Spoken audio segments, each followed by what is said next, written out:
அனைவருக்கும் அன்பு வணக்கம் நண்பர்களே. இன்றைக்கி இந்த பதிவில் நம்ம என்ன பார்க்க இருக்கிறோம் அப்படின்னா, அம்பாசமுத்திரத்தோட ரீடெவலப்மெண்ட் ஒர்க் பற்றி தான் பார்க்க இருக்கோம். அம்பாசமுத்திரம் ரயில்வே ஸ்டேஷனோட ரீடெவலப்மெண்ட் ஒர்க். இந்தியன் ரயில்வே பார்த்துக்கிட்டிங்க அப்படின்னா 1300 ரயில்வே ஸ்டேஷன்களை வந்து ரீடெவலப்மெண்ட் பண்ணுறதா, அதாவது அம்ரித் பாரத் ஸ்டேஷன் அப்படிங்கிற அந்த ஸ்கீமில் வந்து ரீடெவலப்மெண்ட் பண்ணிகிட்ருக்காங்க. ஸோ அதில் தெற்கு ரயில்வேக்கு உட்பட்டது பார்த்திங்க அப்படின்னா 126 ரயில் நிலையங்கள். அதுலேயும் தமிழ்நாட்டில் இருக்கக்கூடிய ரயில் நிலையங்கள் 90 ரயில் நிலையங்கள். அந்த வகையில் அம்பாசமுத்திரத்தோட ரயில்வே ஸ்டேஷன் ஒரு ரீடெவலப்மெண்ட் ஒர்க் வந்து போயிட்டுருக்குது. ஸோ இந்த பணிகள் வந்து நடைபெற்று வருது, இன்னும் முடிவு பெறல. நண்பர்கள் என்ன கேட்குறீங்கன்னா, ஒரே வார்த்தையில் இந்த வேலை எப்போ முடியும் அப்படின்னு கேட்குறீங்க. ஸோ எப்போ முடியும்னு உறுதியாக சொல்ல முடியாது. இந்த கான்ட்ராக்டர் எடுத்த அந்த கால அளவே வந்து தாண்டி போயிடுச்சு. ஸோ சூழ்நிலைகள் தான் காரணம். இருந்தாலும் பணிகள் வந்து படிப்படியாக நடைபெற்று வர்றது மகிழ்ச்சியான விஷயம்தான். இப்போ பார்த்தீங்க அப்படின்னா அம்பாசமுத்திரத்தோட நம்ம வந்து புதிய நுழைவாயில் வழியாக வந்திருக்கிறோம். பெரும்பாலும் மக்கள் வந்து அந்த பழைய நுழைவாயிலை தான் பயன்படுத்துகிறாங்க. ஸோ அது க்ளோஸ் ஆனதாக இந்த புதிய நுழைவாயிலுக்கு வருவாங்க. இங்கே பார்க்கிங் வந்து செயல்பாட்டில் இருக்குது. மேற்கூரையோடு இருக்கிற பார்க்கிங் அப்படிங்கும்போது ரொம்ப சந்தோஷமான ஒரு விஷயந்தான். மழை வெயிலுக்கு நம்மளுடைய வண்டிகள் பாதுகாப்பாக இருக்கும். இப்போ இருக்கிற பார்க்கிங் வந்து நம்ம நேராக ஸ்ட்ரெயிட்டாக அந்த பக்கம் இருக்குது. ஆனால் அது அந்த அளவுக்கு இல்லை, மர நிழல்கள் மட்டும்தான். இப்போது நம்மளுடைய லாஸ்ட் அப்டேட்டுக்கு இந்த அப்டேட் பார்த்திங்க அப்படின்னா நல்ல ஒரு முன்னேற்றம் அடைஞ்சிருக்கு. இங்கே வந்து 3 பிளாட்ஃபாரம் இருக்குது. அதில் 3வது பிளாட்ஃபாரம் வந்து எப்போயாவது தான் கூட்ஸ் வண்டிகளுக்காக பயன்படுத்துவாங்க. இங்கே பார்த்திங்க அப்படின்னா இந்த அம்பாசமுத்திரம் ரயில்வே ஸ்டேஷன் வந்து இந்த வழித்தடத்தில் இருக்கிறதுலே ஒரு பெரிய ரயில் நிலையம். நிறைய மக்கள் பயன்படுத்துவாங்க. இது சுற்று வட்டார பகுதியில் நல்ல ஒரு முறையில் இணைக்குது. இதிலேருந்து தென்காசி சந்திப்புக்கும் திருநெல்வேலி சந்திப்புக்கும் தொடர்ந்து இங்கே ரயில் வண்டிகள் இருக்குது. அதை பற்றின அட்டவணையை நான் கடைசியாக ஷோ பண்ணுறேன். இப்போ நம்ம ஸ்டேஷனுக்குள்ளே வந்துவிட்டோம். இங்கே பார்த்திங்கன்னா ஒரு ஏடிவிஎம் மிஷின் இருக்குது. அதுபோக ஒரு டிக்கெட் கவுண்டர் இருக்குது.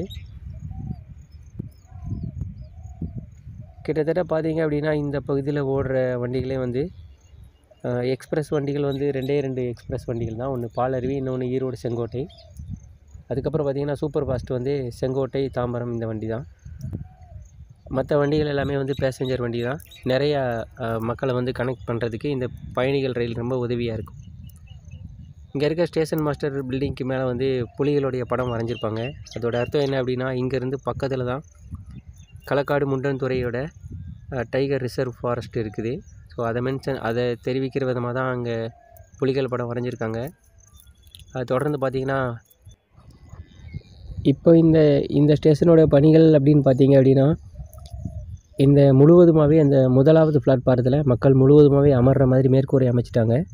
ஸோ அதை தொடர்ந்து லிஃப்ட்டு வந்து பயன்பாட்டில் இருக்குது. பட் லிஃப்ட்டில் பயன்பாட்டு அளவுக்கு நம்ம இங்கே வந்து ட்ரெயின் வந்து பிஸியானது கிடையாது. மேக்ஸிமம் பார்த்திங்க அப்படின்னா 1வது பிளாட்பாரத்திலே வண்டிகள் வந்து போகும். அதனால் நம்ம ஃபுட் ஓவர் பிரிட்ஜ் ஏற வேண்டிய அவசியம் எப்போவாவது ஒரு டைம் தான் வரும். அப்புறம் பார்த்திங்கன்னா ஆப்போசிட்டில் அந்த பிசிஎம் மிஷின் வந்து இருக்குது. 2 மிஷின் இருக்குது. இந்த பகுதியில் வந்து இந்த ஷெட்யூல் ஒர்க் வந்து போய்கிட்டுருக்கு. பேலஸ்ட்டு க்ளீன் பண்ணுற ஒர்க் இங்கே வந்து நடந்துகிட்ருக்குது. இப்போ இந்த பிளாட்ஃபாரம் அப்படின்னு பார்த்துக்கிட்டிங்க அப்படின்னா, இந்த பிளாட்ஃபாரத்தோடைய முன்பகுதி இருக்கு இல்லையா, நம்ம ட்ரெயினில் ஏறும்போது நிற்கிற அந்த ஃபஸ்ட்டு ஓட்டுற அந்த டைல்ஸை வந்து பதிச்சிட்டாங்க.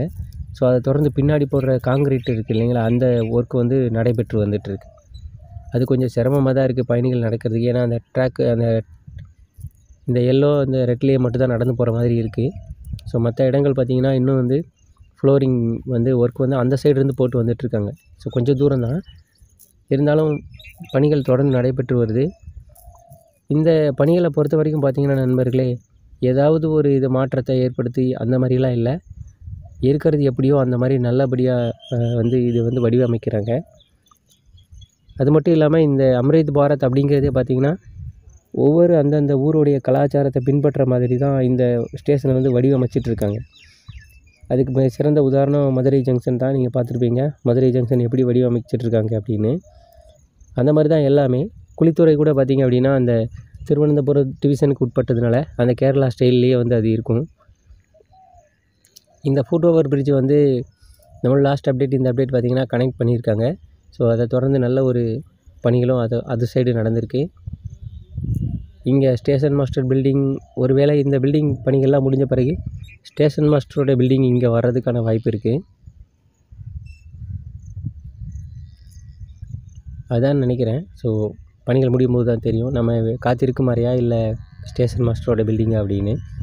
இங்கேருந்து இந்த காங்கிரீட் ஃப்ளோர் வந்து போட்டிருக்காங்க.